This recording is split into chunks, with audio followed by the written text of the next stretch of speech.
জনপ্রিয় নাট্যজুটি আরশ খান ও তানিয়া বৃষ্টি কিছুদিন আগেও ছিলেন নির্মাতাদের প্রথম পছন্দ।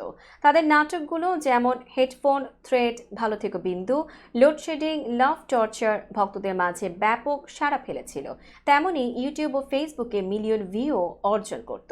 তবে এখন তারা একসঙ্গে কাজ করছেন না। তাদের সম্পর্কে টানাপোড়েন নিয়ে খোলাখুলি কথা বললেন তানিয়া বৃষ্টি এবং এক পর্যায়ে আরশকে নিমক হারাম বলেও উল্লেখ করলেন তিনি। বিস্তারিত ডেস্ক রিপোর্টে। ফেলতে চাইছি, আমি তোমার ক্যারিয়ার নষ্ট করতেছি, তাহলে এটা আসলে আমার মনে হয় কি তুমি নিমক হারাম ছাড়া কিছু না আসলে।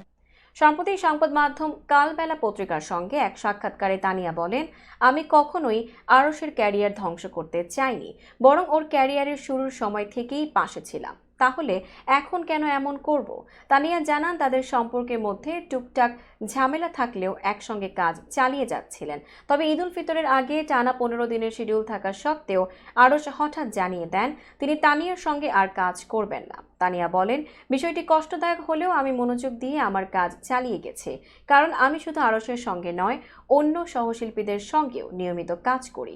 সিন্ডিকেট করে আরশকে বাদ দেওয়ার অভিযোগ নিয়ে তানিয়া বলেন, আমি নিজেই সিন্ডিকেটের শিকার হয়েছি। আমি কখনোই অন্যের ক্ষতি করতে চাই না, বরং আরশের নাটক না করার সিদ্ধান্ত আমাকে আর্থিক ক্ষতির মুখে ফেলেছে। তবুও আমি পেশাদারিত্ব বজায় রেখে কাজ করে যাই। এক পর্যায়ে তিনি আরশকে উদ্দেশ্য করে বলেন, তোমার যদি মনে হয় আমি তোমার ক্যারিয়ার নষ্ট করতে চেয়েছি, তাহলে তুমি নিমক হারাম ছাড়া আর কিছু নও।